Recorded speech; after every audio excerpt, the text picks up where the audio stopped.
आज से वर्ष 7129 वर्ष पूर्व हुए थे भगवान राम, अर्थात उनका जन्म 5114 ईस्वी पूर्व हुआ था। उन्हीं के काल में हुआ था दशानन रावण। राम तो बहुत मिल जाएंगे, लेकिन रावण नाम का दूसरा कोई नहीं मिलेगा। रावण एक कुशल राजनीतिक सेनापति और वास्तुकला का मर्मज्ञ होने के साथ साथ बहुविद्याओं का जानकार था। उसे मायावी इसलिए कहा जाता था कि वह इंद्रजाल, तंत्र, सम्मोहन और तरह तरह के जादू जानता था। उसके पास एक ऐसा विमान था जो अन्य किसी के पास नहीं था।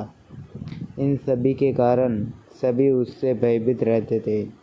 ब्रह्मा जी के पुत्र पुलस्त्य ऋषि हुए। उनका पुत्र विश्वा हुआ। विश्वा की पहली पत्नी भारद्वाज की पुत्री देवांगना थी, जिसका पुत्र कुबेर था। विश्वा की दूसरी पत्नी दैत्यराज सुमाली की पुत्री केकसी थी, जिसकी संतानें रावण, कुंभकर्ण और विभीषण थी। जैन शास्त्रों में रावण को प्रति नारायण माना गया है। जैन धर्म के 64 शलाका पुरुषों में रावण की गिनती की जाती है। रावण के बारे में वाल्मीकि रामायण के अलावा पद्म पुराण, श्रीमद् भागवत पुराण, कूर्म पुराण, महाभारत, आनंद रामायण, दशावतार चरिता आदि हिंदू ग्रंथों के अलावा जैन ग्रंथों में भी उल्लेख मिलता है। भगवान रामचंद्र का विरोधी और शत्रु होने के बावजूद रावण सिर्फ बुरा ही नहीं था, वह बुरा बना तो सचमुच में ही प्रभु श्री राम की इच्छा से। हो ये वह जो राम रची रखा, एक बुराई आपकी सारी अच्छाइयों पर पानी फेर देती है और आप देवताओं की नज़रों में भी नीचे गिर जाते हैं। विद्वान और प्रकांड पंडित होने से आप अच्छे साबित नहीं हो जाते। अच्छा होने के लिए नैतिक बल का होना जरूरी है, कर्मों का शुद्ध होना जरूरी है। शिव का परम भक्त यम और सूर्य तक को अपना प्रताप झेलने के लिए विवश कर देने वाला प्रकांड विद्वान, सभी जातियों को समान मानते हुए भेदभाव रहित दक्ष समाज की स्थापना करने वाला रावण आज बुराई का प्रतीक माना जाता है, इसलिए कि उसने दूसरे की स्त्री का हरण किया था। आओ जानते हैं कि रावण में कौन कौन सी अच्छाइयाँ थी। महापंडित रावण कहा जाता है कि जब राम वानरों की सेना लेकर समुद्र तट पर पहुँचे, तब राम रामेश्वरम के पास गए और वहाँ उन्होंने विजय यज्ञ की तैयारी की। उसकी पूर्णाहुति के लिए देवताओं के गुरु बृहस्पति को बुलावा भेजा गया, मगर उन्होंने आने में अपनी असमर्थता व्यक्त की। अब सोच विचार होने लगा कि किस पंडित को बुलाया जाए ताकि विजय यज्ञ पूर्ण हो सके। तब प्रभु राम ने सुग्रीव से कहा, तुम लंकापति रावण के पास जाओ। सभी आश्चर्यचकित थे, किंतु सुग्रीव प्रभु राम के आदेश से लंकापति रावण के पास गए। रावण यज्ञ पूर्ण करने के लिए आने के लिए तैयार हो गया और कहा, तुम तैयारी करो, मैं समय पर आ जाऊंगा। रावण पुष्पक विमान में माता सीता को साथ लेकर आया और सीता को राम के पास बैठने को कहा। फिर रावण यज्ञ पूर्ण किया और राम को विजय का आशीर्वाद दिया। फिर रावण सीता को लेकर लंका चला गया। लोगों ने रावण से पूछा, आपने राम को विजय होने का आशीर्वाद क्यों दिया? तब रावण ने कहा, महापंडित, रावण ने आशीर्वाद दिया है, राजा रावण ने नहीं। शिव भक्त रावण। एक बार रावण जब अपने पुष्पक विमान से यात्रा कर रहा था तो रास्ते में एक वन क्षेत्र से गुजर रहा था। उस क्षेत्र के पहाड़ पर शिवजी ध्यानमग्न बैठे थे। शिव के गण नंदी ने रावण को रोकते हुए कहा कि इधर से गुजरना सभी के लिए निषिद्ध कर दिया गया है, क्योंकि भगवान तप में मग्न है। रावण को यह सुनकर क्रोध उत्पन्न हुआ। उसने अपना विमान नीचे उतारकर नंदी के समक्ष खड़े होकर नंदी का अपमान किया और फिर जिस पर्वत पर शिव विराजमान थे उसे उठाने लगा। यह देख शिव ने अपने अंगूठे से पर्वत को दबा दिया, जिस कारण रावण का हाथ भी दब गया और फिर वह शिव से प्रार्थना करने लगा कि मुझे मुक्त कर दे। इस घटना के बाद वह शिव का भक्त बन गया। रावण की रचना। रावण ने शिव तांडव स्तोत्र की रचना करने के अलावा अन्य कई तंत्र ग्रंथों की रचना की। कुछ का मानना है कि लाल किताब ज्योतिषी का प्राचीन ग्रंथ भी रावण संहिता का अंश है।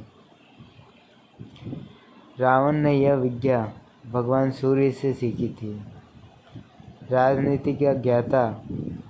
जब रावण मृत्युशैया पर पड़ा था तब राम ने लक्ष्मण को राजनीति का ज्ञान लेने रावण के पास भेजा। जब लक्ष्मण रावण के सिर की ओर बैठ गए तब रावण ने कहा, सीखने के लिए सिर की तरफ नहीं पैरों की ओर बैठना चाहिए। यह पहली सीख है। रावण ने राजनीति के कई गूढ़ रहस्य बताए। कई शास्त्रों का रचयिता रावण बहुत बड़ा शिव भक्त था। उसने ही शिव की स्तुति में तांडव स्तोत्र लिखा था। रावण ने ही अंक प्रकाश, इंद्रजाल, कुमार तंत्र, प्राकृत, कामधेनु, पाकृत, लंकेश्वर, ऋग्वेद, भाष्य, रावणियम, नाड़ी परीक्षा आदि पुस्तकों की रचना की थी। शिव तांडव स्तोत्र। रावण ने शिव तांडव स्तोत्र की रचना करने के अलावा अन्य कई तंत्र ग्रंथों की रचना की। रावण ने कैलाश पर्वत ही उठा लिया था और जब पूरे पर्वत को ही लंका ले जाने लगा तो भगवान शिव ने अपने अंगूठे से तनिक सा जो दबाया तो कैलाश पर्वत फिर जहाँ था वहीं अवस्थित हो गया। इससे रावण का हाथ दब गया और वह क्षमा करते हुए कहने लगा, शंकर शंकर अर्थात क्षमा करिए और स्तुति करने लग गया। यह क्षमा याचना और स्तुति ही कालांतर में शिव तांडव स्तोत्र कहलाया। अरुण संहिता। संस्कृत के इस मूल ग्रंथ को अक्सर लाल किताब के नाम से जाना जाता है। इसका अनुवाद कई भाषाओं में हो चुका है। मान्यता है कि इसका ज्ञान सूर्य के सारथी अरुण ने लंकापति रावण को दिया था। यह ग्रंथ जन्म कुंडली, हस्तरेखा तथा सामुद्रिक शास्त्र का मिश्रण है। रावण संहिता। रावण संहिता जहाँ रावण के संपूर्ण जीवन के बारे में बताती है, वहीं इसमें ज्योतिषी की बेहतर जानकारियों का भंडार है। रावण पर रचना पुराणों सहित इतिहास ग्रंथ वाल्मीकि रामायण और रामचरित रामायण में तो रावण का वर्णन मिलता ही है, किंतु आधुनिक काल में आचार्य चतुरसेन द्वारा रावण पर वयम रक्षाम नामक बहुचर्चित उपन्यास लिखा गया। इसके अलावा पंडित मदन मोहन शर्मा शाहिद द्वारा 3 खंडों में लंकेश्वर नामक उपन्यास भी पठनीय है। मायावी था रावण। शक्तियाँ तो तरह की होती है, एक दिव्य और दूसरी मायावी। रावण मायावी शक्तियों का स्वामी था। रावण एक त्रिकालदर्शी था। उसे मालूम हुआ कि प्रभु ने राम के रूप में अवतार लिया है और वे पृथ्वी को राक्षस सहीन करना चाहते हैं। तब रावण ने राम से बैर लेने की सोची। परिजनों की रक्षा के लिए प्रतिबंध। भगवान श्री राम के भाई लक्ष्मण ने रावण की बहन शूर्पणखा की नाक काट दी थी। पंचवटी में लक्ष्मण से अपमानित शूर्पणखा ने अपने भाई रावण से अपनी व्यथा सुनाई और उसके कान भरते हुए, सीता अत्यंत सुंदर है और वह तुम्हारी पत्नी बनने के सर्वथा योग्य है। तब रावण ने अपनी बहन के अपमान का बदला लेने के लिए अपने मामा मारीच के साथ मिलकर सीता अपहरण की योजना रची। इसके अनुसार मारीच का सोने के हिरण का रूप धारण करके राम व लक्ष्मण को वन में ले जाने और उनके अनुपस्थिति में रावण द्वारा सीता का अपहरण करने की योजना थी।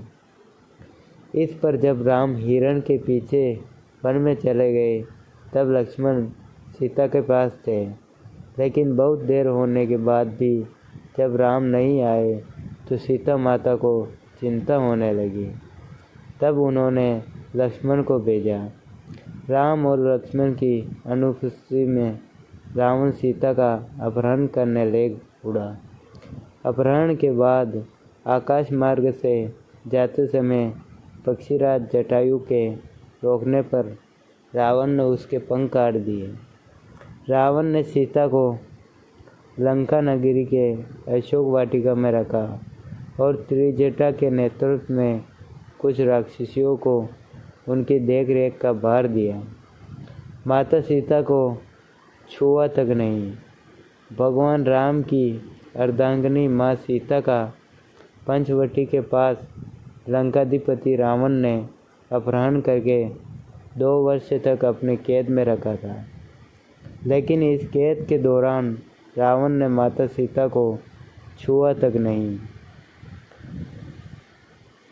रावण जब सीता के पास विवाह प्रस्ताव लेकर गया तो माता ने घास के एक टुकड़े को अपने और रावण के बीच रखा और कहा, हे रावण, सूरज और किरण की तरह राम सीता अभिन्न है। राम व लक्ष्मण की अनुपस्थिति में मेरा अपहरण कर तुमने अपने कायरता का परिचय और राक्षस जाति के विनाश को आमंत्रित कर दिया है। तुम्हारे को श्री राम जी की शरण में जाना इस विनाश से बचने का एकमात्र उपाय है, अन्यथा लंका का विनाश निश्चित है। सीता माता की इस बात से निराश रावण ने राम को लंका आकर सीता को मुक्त करने को 2 माह की अवधि दी। इसके बाद रावण या तो सीता से विवाह करेगा या उनका अंत। रावण ने सीता को हर तरह के प्रलोभन दिए कि वह उसकी पत्नी बन जाए। यदि वह ऐसा करती है तो वह अपने सभी पत्नियों को उसकी दासी बना देगा और उसे लंका की राजरानी। लेकिन सीता माता रावण के किसी भी तरह के प्रलोभन में नहीं आई। तब रावण ने सीता को जान से मारने की धमकी दी, लेकिन यह धमकी भी काम नहीं कर पाई। रावण चाहता था सीता के साथ जोर जबरदस्ती कर सकता था, लेकिन उसने ऐसा नहीं किया। अच्छा शासक रावण ने असंगठित राक्षस समाज को एकत्रित कर उनके कल्याण के लिए कई कार्य किए। रावण के शासनकाल में जनता सुखी और समृद्ध थी, सभी नियमों से चलते थे और किसी भी प्रकार का अपराध करने की हिम्मत नहीं होती थी। रावण ने शुंभा और बाली द्वीप को जीतकर अपने शासन का विस्तार करते हुए अंगद्वीप, मलय द्वीप, वराह द्वीप, शंखद्वीप, कुशद्वीप, यवद्वीप और आंध्रालय पर विजय प्राप्त की थी। इसके बाद रावण ने लंका को अपना लक्ष्य बनाया। आज के युग के अनुसार रावण का राज्य विस्तार इंडोनेशिया, मलेशिया, वर्मा, दक्षिण भारत के कुछ राज्य और संपूर्ण श्रीलंका तक था। लंका पर कुबेर का राज्य था, परंतु पिता ने लंका के लिए रावण को दिलासा दी तथा कुबेर को कैलाश पर्वत के आसपास के त्रिविष्टिप तिब्बत क्षेत्र पर रहने के कह दिया। इसी तारतम्य में रावण ने कुबेर का पुष्पक विमान भी छीन लिया। दरअसल माली सुमाली माल्यवान नामक 3 दैत्यों द्वारा त्रिकूट सुबेल पर्वत पर बसाई लंकापुरी को देवों ने जीतकर कुबेर को लंकापति बना दिया था। रावण की माता कैकसी सुमाली की पुत्री थी। रावण ने रचा था नया संप्रदाय। आचार्य चतुर्सेन द्वारा रचित बहुचर्चित उपन्यास वयम रक्षाम तथा पंडित मदन मोहन शर्मा शाही द्वारा 3 खंडों में रचित उपन्यास लंकेश्वर के अनुसार रावण शिव का परम भक्त था। यम और सूर्य तक को अपना प्रताप झेलने के लिए विवश कर देने वाला प्रकांड विद्वान था। सभी जातियों को समान मानते हुए भेदभाव रहित समाज की स्थापना करने वाला था। सूरों के खिलाफ असुरों की ओर था। रावण ने आर्यों की भोग विलास वाली यक्ष संस्कृति से अलग सभी की रक्षा करने के लिए यक्ष संस्कृति की स्थापना की थी। यही राक्षस से लक्ष्मण को बचाया था। रावण ने रावण के राज्य में सुषेण नामक प्रसिद्ध वैद्य था। जब लक्ष्मण सहित कई वानर मूर्छित हो गए तब जामवंत जी ने सलाह दी कि अब इन्हें सुषेण की बचा सकते हैं। रावण की आज्ञा के बगैर उसके राज्य का कोई भी व्यक्ति कोई कार्य नहीं कर सकता था। माना जाता है कि रावण की मौन स्वीकृति के बाद भी सुषेण ने लक्ष्मण को देखा था और हनुमान जी से संजीवनी बूटी लाने के लिए कहा था। आयुर्वेद तंत्र और ज्योतिषी का ज्ञाता रावण अपने युग का प्रकांड पंडित ही नहीं वैज्ञानिक भी था। आयुर्वेद तंत्र और ज्योतिषी के क्षेत्र में उसका योगदान महत्वपूर्ण है। इंद्रजाल जैसी अथर्व वेदमूलक विद्या का रावण ने ही अनुसंधान किया। उसके पास सुषेण जैसे वैद्य थे जो देश विदेश में पाई जाने वाली जीवन रक्षक औषधियों की जानकारी स्थान गुण धर्म आदि के अनुसार जानते थे। रावण की आज्ञा से ही सुषेण वैद्य ने मूर्छित लक्ष्मण की जान बचाई थी। चिकित्सा और तंत्र के क्षेत्र में रावण के ग्रंथ चर्चित है। 10 शतकात्मक अक्रप्रकाश, 10 पटलात्मक उद्दीशंतरण, कुमार तंत्र और नाड़ी परीक्षा रावण के ये चारों ग्रंथ अद्भुत जानकारी से भरे हैं। रावण ने अंगूठे के मूल में चलने वाली धमनी को जीवन नाड़ी बताया है जो सर्वांग स्थिति पर सुख दुख को बताती है। रावण के अनुसार औरतों में वाम हाथ एवं 5 तथा पुरुषों में दक्षिण हाथ एवं पाँव की नाड़ियों का परीक्षण करना चाहिए। इसी प्रकार शिशु स्वास्थ्य योजना का विचार अर्क प्रकाश को रावण ने मंदोदरी के प्रश्नों के उत्तर के रूप में लिखा है। इसमें गर्भस्थ शिशु को कष्ट रोग, काल, राक्षस आदि व्याधियों से मुक्त रखने के उपाय बताए गए हैं। इसी प्रकार कुमार तंत्र में मातृकाओं को पूजा आदि देकर घर परिवार को स्वस्थ रखने का वर्णन है। इसमें चेतक, छोटी माता, बड़ी माता जैसी मातृ व्याधियों के लक्षण व बचाव के उपाय बताए गए। दोस्तों, अगर आपको ये वीडियो अच्छा लगा हो और मेरी बताई गई जानकारी अच्छी हो तो आप चैनल को सब्सक्राइब ज़रूर कर दें और वीडियो को ज़्यादा से ज़्यादा शेयर करें और इस वीडियो को लाइक ज़रूर करें। धन्यवाद।